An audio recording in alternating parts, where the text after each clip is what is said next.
beszélgessétek? Rózsafűzér. Egy kicsit hangosabban, vagy Rózsafűzér, és az Isten étesse kiket, minket-e? az egész, akik szegények, Hát de téged is értek. és étesse a Csíksomról Szűz De Máriát. hallod, hát mondd meg a nevedet, hogy tudják itt. Ruzsa Dezső vagyok én. Milyen? Rózsa Dezső? Ruzsa Dezső, Rózsa Dezső? hogy itt nevelkedtem a gyerekotthonban, Itt kincs. 18 évet, És mit csináltál ez az idő alatt? lefolytattam azt, Lefogyattad, vagy mi? lefolytattam azt itt az életemet. Tehát nem kell kacagni se, Jó, hát nem kacagunk. mert itt a keresztnél ott voltunk, és ott vagyok én.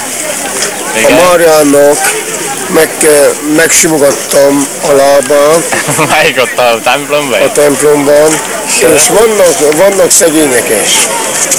És Hát, mi is szegények például vagyunk, de. megjelenik a bajnokság, Melyik a román magyar-e?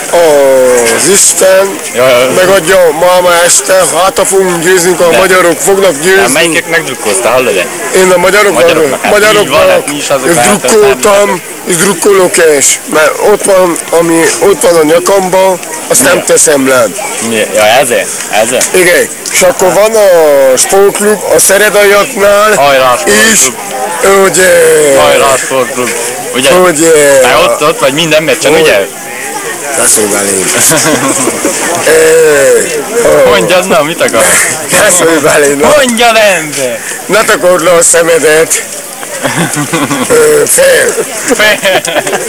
Fel kell a csillagokra. És Mondjad, ember! Elekes is nagyon jó, és az egész Melyik a kedvenced? Hallod, sportklub. melyik a kedvenced? Lacika is, az egész csapat nagyon jó. Hajrá, És mert a sportklubnál örökké jobb volt a szurkoló Dezső. Ennyi az egész. És most is fog.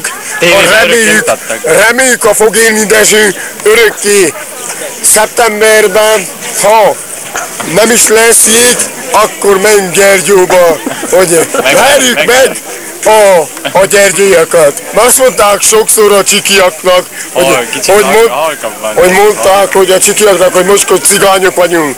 De hát aztán helyrejön az alak, de hát ha megverjük a gyergyóiakat, ott Gyergyóba megyünk, és utazok velük a sportklubban. Az Isten áldjon meg mindenkit. Hajrá sportklub, s hajrá magyarok, hogy verjük meg a Romániát. Isten veletek! Köszönöm.